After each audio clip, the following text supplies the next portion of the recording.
बिस्मिल्लाहिर्रहमानिर्रहीम। आज का हमारा टॉपिक है डार्जन केमिकल रिएक्शन। डार्जन केमिकल रिएक्शन में कौन कौन से रिएक्टेंट्स इस्तेमाल होते हैं, आइए हम उनका जिक्र करते हैं।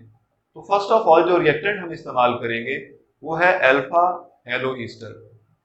अल्फा हेलो ईस्टर के साथ हम लिखेंगे कि it must contain alpha hydrogen.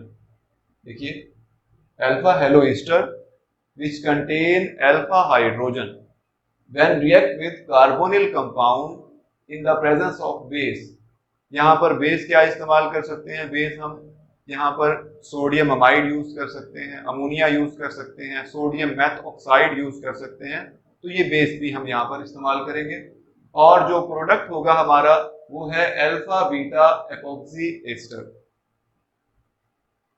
दोबारा सुनिएगा, when alpha halo ester react with carbonyl compound in the presence of base they produce alpha beta epoxy ester।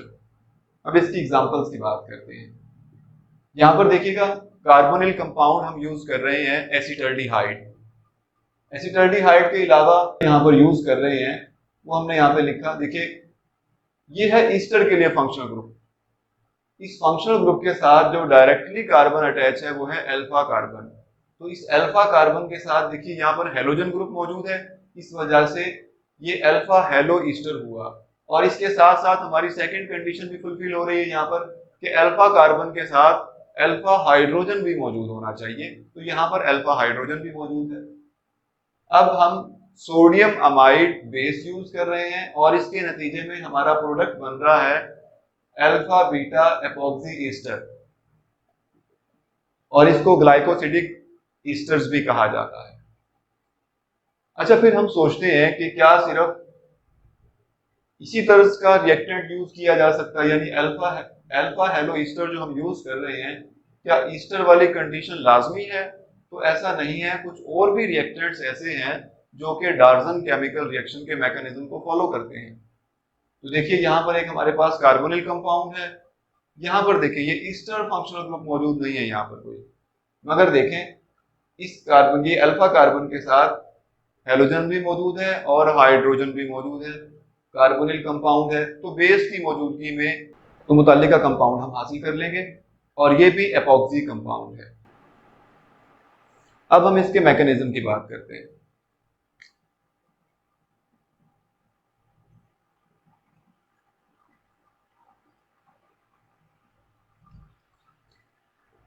Mechanism में फर्स्ट स्टेप है फॉर्मेशन ऑफ कार्बेनाइन।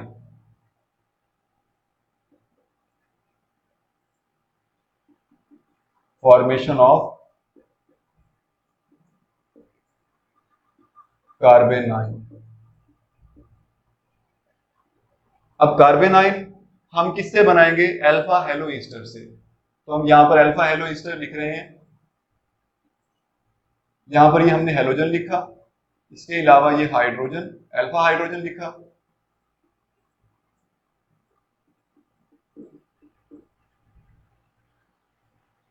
इसके अलावा यहां पर हम बेस यूज कर रहे हैं, लाइक हम NH2 अमाइड से जो बेस बनेगी, ये क्या करेगी? बेस अल्फा हाइड्रोजन पर अटैक करेगी और ये जो बॉन्डिंग इलेक्ट्रॉन है शिफ्ट हो जाएंगे कार्बन पर, जिसकी वजह से क्या होगा?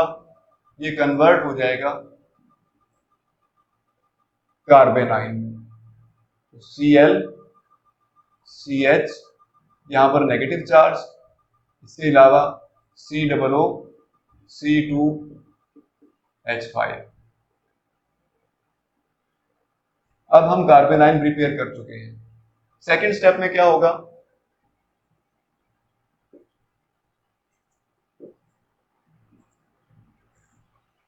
सेकेंड स्टेप में कार्बेनाइन अटैक करेगा on the carbonyl carbon of carbonyl compound. तो यहां पर हम कार्बोनिल कंपाउंड ले रहे हैं, जैसा कि हम यहां पर एसिटल्डिहाइड ले रहे हैं। अब हम नेक्स्ट रिएजेंट यहां पर लिखेंगे,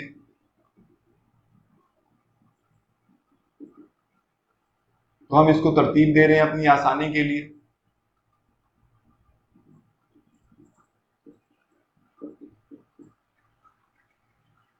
हमने इस क्लोराइड को ऊपर की जानिब लिखा है बस, और ये नेगेटिव चार्ज क्योंकि ये कार्बन आयन है। अब होगा क्या, हम कार्बोनिल ग्रुप की रिएक्टिविटी से वाकिफ हैं। कार्बन पे पार्शियल पॉजिटिव चार्ज और ऑक्सीजन पे पार्शियल नेगेटिव चार्ज होगा। अब ये इस कार्बन पे अटैक करेगा और ये पाई इलेक्ट्रॉन ऑक्सीजन पर शिफ्ट हो जाएंगे।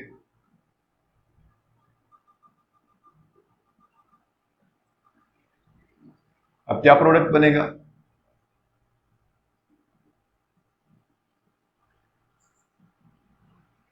CH3 ये वाला लिखा हाइड्रोजन।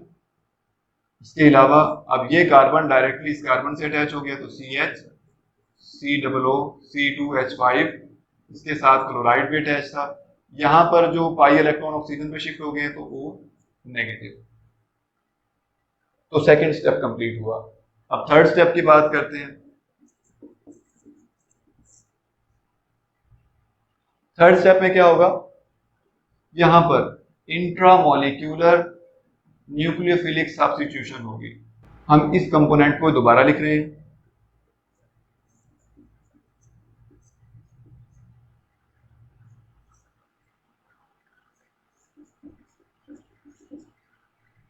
COO C2H5।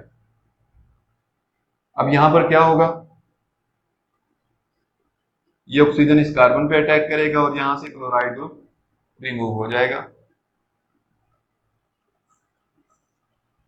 और हमारा प्रोडक्ट क्या बनेगा, CH3 CH CH, ये एपॉक्सी ग्रुप हमने लिखा है यहां पर, COO C2H5। तो ये हमारा प्रोडक्ट बना अल्फा बीटा एपॉक्सी ईस्टर। अब यहां पर देखिए हमने कार्बोनिल कंपाउंड यूज किया है। अब कार्बोनिल ग्रुप की रिएक्टिविटी के हवाले से चंद एक बातें हम यहाँ पर कर लेते हैं। जैसा कि हमने यहाँ पर कार्बोनिल कंपाउंड लिखा हुआ है। अब कार्बोनिल कंपाउंड में देखिए अगर कार्बोनिल ग्रुप के साथ हाइड्रोजन अटैच है तो उसकी रिएक्टिविटी ज्यादा होगी। अगर उसके साथ मिथाइल ग्रुप आ गया है तो उसकी रिएक्टिविटी कम हो गई है। अगर उसके साथ ये ईस्टर वाला ग्रुप आ गया है तो फिर इसकी रिएक्टिविटी फर्दर कम हो जाएगी। अगर NH2 ग्रुप अटैच हो गया है तो फिर इसकी रिएक्टिविटी फर्दर कम हो जाएगी। अब उसकी वजूहात क्या है हम उनका जिक्र करते हैं। तो देखिए यहाँ पर अगर हम इसकी मतलब स्ट्रक्चर लिखते हैं, रेजोनेटिक स्ट्रक्चर, तो देखिए यहाँ पर ये पाई बॉन्ड अगर ऑक्सीजन पे शिफ्ट हो जाता है तो कार्बन पे पॉजिटिव चार्ज आ जाएगा, ऑक्सीजन पे नेगेटिव चार्ज आ जाएगा, यानी ये कार्बोकेटाइन बन जाएगा उस सूरत में। अब हाइड्रोजन जो है इसका कंपैरिजन करते हैं मिथाइल ग्रुप के साथ। अब यहाँ पर भी वैसा ही होगा, ये ऑक्सीजन पे शिफ्ट होगा इलेक्ट्रॉन पाई इलेक्ट्रॉन और कार्बन पे पॉजिटिव चार्ज आ जाएगा। जब कार्बन पे पॉजिटिव चार्ज होगा तो मिथाइल ग्रुप इलेक्ट्रॉन को डोनेट करता है टुवर्ड्स कार्बन, जिसकी वजह से पॉजिटिव चार्ज जो इस पे मौजूद था उसकी इंटेंसिटी कम हो जाएगी। जबकि हाइड्रोजन यहाँ पर इलेक्ट्रॉन डोनेट नहीं करेगा जितना कि मिथाइल ग्रुप डोनेट कर रहा है। अब मिथाइल ग्रुप क्यों डोनेट कर रहा है, ड्यू टू हाइपर कॉन्जुगेशन, वो हाइपर कॉन्जुगेशन में हम पढ़ चुके हैं। इसके अलावा यहाँ पर क्या होगा, अगर ये वाला पाई इलेक्ट्रॉन शिफ्ट हो जाए ऑक्सीजन पे तो कार्बन पे पॉजिटिव चार्ज आ जाएगा, ऑक्सीजन पे नेगेटिव चार्ज आ जाएगा। ऐसा होने पर ऑक्सीजन अपने लोन पेयर को यहाँ पर डोनेट करेगा और इस वजह से कार्बन के ऊपर जो पॉजिटिव चार्ज है वो कम हो जाएगा। इस तरह से हम बता सकते हैं कि इसकी रिएक्टिविटी फर्दर कम हो जाएगी। और लास्ट में हमने लिखा NH2। अब कार्बोनिल ग्रुप की रिएक्टिविटी को कम करने के लिए NH2 कैसे किरदार अदा कर रहा है, तो यहाँ पर नाइट्रोजन के पास लोन पेयर मौजूद होता है। तो नाइट्रोजन अपना लोन पेयर अगर यहाँ पे शिफ्ट कर देगा, ये ऑक्सीजन पे शिफ्ट हो जाएंगे पाई इलेक्ट्रॉन। इस तरह से जो कार्बन पे पॉजिटिव चार्ज आना है उसकी शिद्दत में कमी वाकई हो जाएगी। मगर हम ऑक्सीजन और नाइट्रोजन का कंपेरिजन करते हैं तो ऑक्सीजन की इलेक्ट्रोनेगेटिविटी ज्यादा है, इसीलिए हमने उसको यहाँ पे लिखा है, और नाइट्रोजन की इलेक्ट्रोनेगेटिविटी कम होती है, इसलिए हमने उसको यहाँ पे लिखा हुआ है। ठीक है, तो अब हमारे पास ये कार्बोनिल कंपाउंड है और इसमें दो कार्बोनिल कार्बन मौजूद हैं, एक कीटोनिक ग्रुप मौजूद है और एक एल्डिहाइडिक ग्रुप मौजूद है। तो हम मैकेनिज्म के अंदर जब कार्बोनिल ग्रुप पे अटैक करवाने लगेंगे तो इनमें से ये कार्बन आयन किस कार्बन पे अटैक करेगा, किस कार्बोनिल कार्बन पे अटैक करेगा, तो ये अटैक करेगा ऑन दिस कार्बन, जिसके साथ डायरेक्टली हाइड्रोजन लिंक होगा। ठीक है, यहाँ पर क्यों नहीं अटैक कर रहा? हमने बताया कि हाइपर कॉन्जुगेशन की वजह से, पॉजिटिव इंडक्टिव इफेक्ट शो करने की वजह से मिथाइल ग्रुप के क्या होगा, इस कार्बन के जो इलेक्ट्रोफिलिक कैरेक्टर हैं वो कम हो जाएंगे। ठीक है, इसके अलावा अगर हम बात करें कार्बोनिल कंपाउंड की, तो मैकेनिज्म में कुछ ऐसे रिएक्शंस भी, आपसे ऐसे रिएक्शंस भी पूछे जा सकते हैं जिनमें जो कार्बोनिल कंपाउंड जो है वो हमारा एक बहुत बड़ा ग्रुप होगा, तो आप परेशान हो जाएंगे कि शायद ये किस तरह का ग्रुप है। तो देखिए यहाँ पर आप इसको मैकेनिज्म को बयान करते हुए इस मुकम्मल को आर कंसीडर कर लेंगे, तो ये C double bond O H और आर लिख के आप इसको मैकेनिज्म को पूरा कर सकते हैं। तो इस तरह से आपको रिएक्शन लिखने में आसानी होगी। नेक्स्ट हम बात करते हैं इसकी एप्लीकेशन की।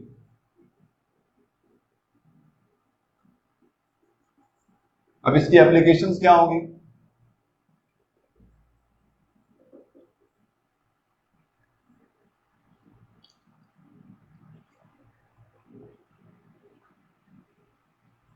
जो ईस्टर्स हैं वो डी कार्बोक्सिलेशन के बाद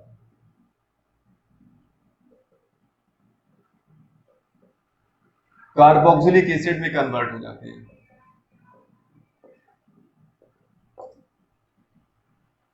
ईस्टर डी कार्बोक्सिलेशन के बाद कार्बोक्सिलिक एसिड में कन्वर्ट हो जाएंगे।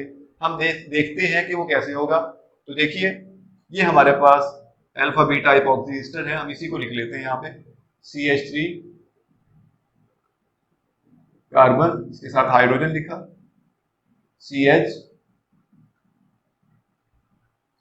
COO C2H5। अगर हम इसमें वाटर ऐड करते हैं तो ईस्टर से मुताल्लिक ईस्टर फॉर्मेशन आपने एक रिएक्शन देखा था, तो वो रिवर्सिबल रिएक्शन था जिसमें एसिड और अल्कोहल रिएक्ट करके ईस्टर बनाते थे और साथ में वाटर बनता था। और उसके रिवर्स रिएक्शन में क्या होता था, वाटर और ईस्टर फिर से रिएक्ट करते थे और कार्बोक्सिलिक एसिड और अल्कोहल में कन्वर्ट हो जाते थे। तो अब वाटर और ईस्टर रिएक्ट करेंगे और ये कन्वर्ट हो जाएंगे कार्बोक्सिलिक एसिड में। तो वो किस तरह से होगा, हम यहाँ पर प्रोडक्ट लिख रहे हैं डायरेक्ट CH3H CH, यहाँ पे ऑक्सीजन, अब इसके साथ हम लिख रहे हैं COOH, ये C2H5 OC2H5 हाइड्रोजन के साथ मिलके कन्वर्ट हो जाएगा अल्कोहल में। अब नेक्स्ट क्या होगा, कार्बन डाइऑक्साइड का रिमूवल। वो कैसे होना है, डाइऑक्साइड का रिमूवल वो कैसे होगा? देखिए हम अगर यहाँ पर इस C डबल बॉन्ड OH को ओपन करके लिखते हैं इस तरह से, अब इसमें क्या होगा, यहां से ये हाइड्रोजन आयन रिमूव होगा और ये क्या करेगा, ये बॉन्ड यहाँ पे शिफ्ट हो जाएगा।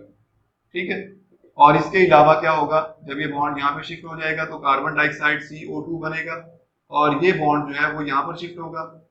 जैसे ये बॉन्ड यहाँ पे शिफ्ट हो जाएगा ये ऑक्सीजन की तरफ आ जाएगा और हाइड्रोजन जो है वो ऑक्सीजन के साथ अटैच हो जाएगा, तो ये बनेगा CH3H double bond CH OH, ये हमारा प्रोडक्ट बनेगा।